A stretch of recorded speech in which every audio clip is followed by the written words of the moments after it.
Welcome to Cyber Tuesday. Last week, we discussed the zero trust principles that set the foundation for securing the hybrid workforce. Today, we're discussing in depth what a zero trust end-to-end security strategy would constitute of. More businesses are adopting a hybrid or fully remote workplace. This shift is driving broader adoption of the zero trust strategy to secure apps and data. The 6 foundational technology categories that Zero Trust controls are deployed across our identities, endpoints, applications, network, infrastructure, and data. Each category is a source of signal and a critical resource to be protected against cyber threats. Within the framework of Zero Trust, these categories are interconnected by automated processes of security policy enforcement. 1. Identities. Identities signify people, IoT devices, or services.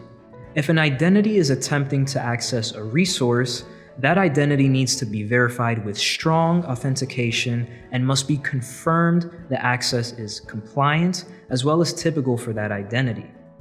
Least privilege access principles within Zero Trust need to be implemented and followed.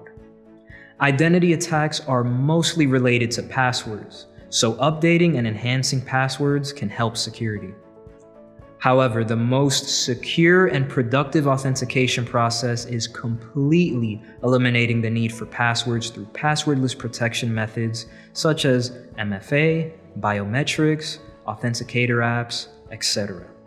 The conditional access security policy in Azure AD is an approach for granting least privilege access and verifying explicitly, which means the identities use strong authentication when trying to gain access to resources.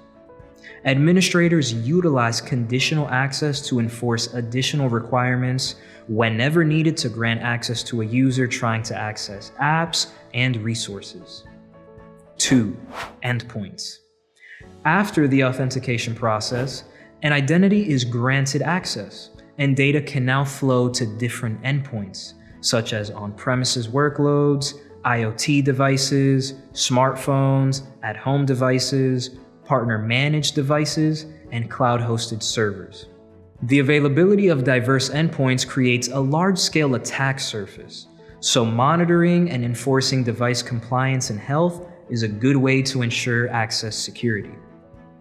As the world leaned more toward a more remote or hybrid workforce driven by necessity, users started working from and accessing work resources from anywhere on any device. Attackers quickly adjusted. They continued to perfect attack tactics and take advantage of this shift.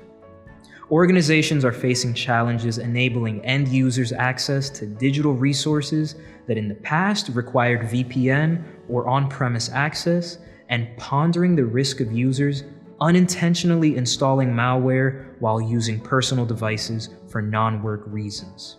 Through the Zero Trust model, organizations can mitigate the risk and reduce cost by avoiding additional hardware purchases for remote hybrid workers.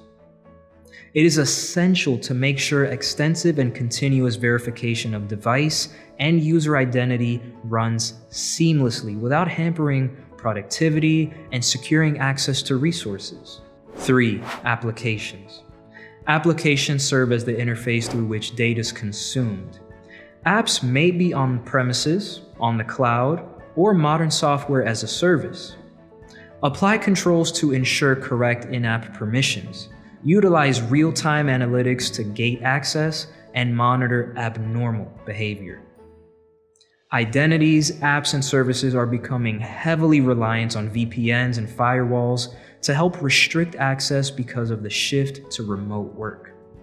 Organizations are making decisions to move apps and data to the cloud, where users can take advantage of no-code or low-code development methods for platforms and tools to build business solutions.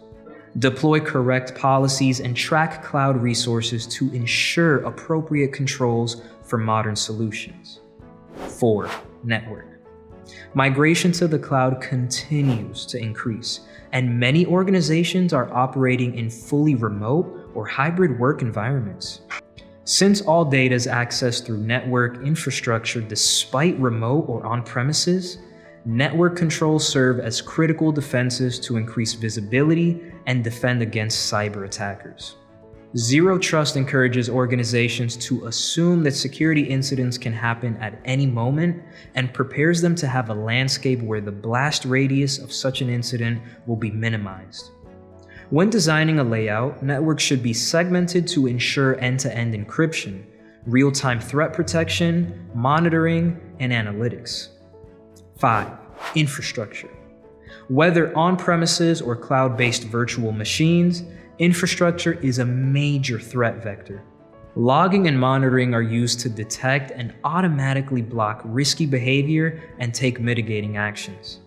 The dependency on cloud storage services is increasing since more organizations are moving to the cloud for a more secure hybrid workforce.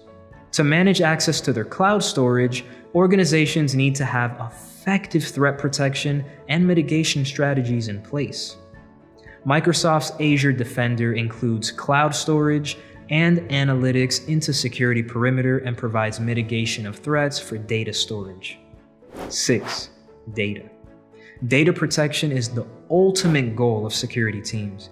Even if data leaves devices, apps, networks, and infrastructure of the organization, data should remain protected.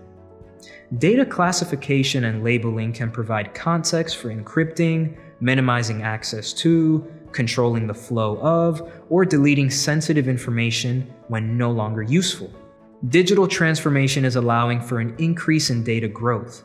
The volume and variety of data, in addition to cloud migrations because of the shift to remote or hybrid workforces, has created a security risk because organizations are forced to grant access to workers who need to deliver value from the data.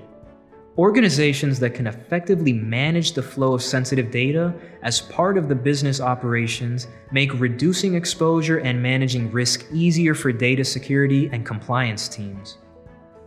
Data security is not limited to reducing the risk associated with securing data where it resides, but also reevaluating how business is conducted with sensitive data in an organization.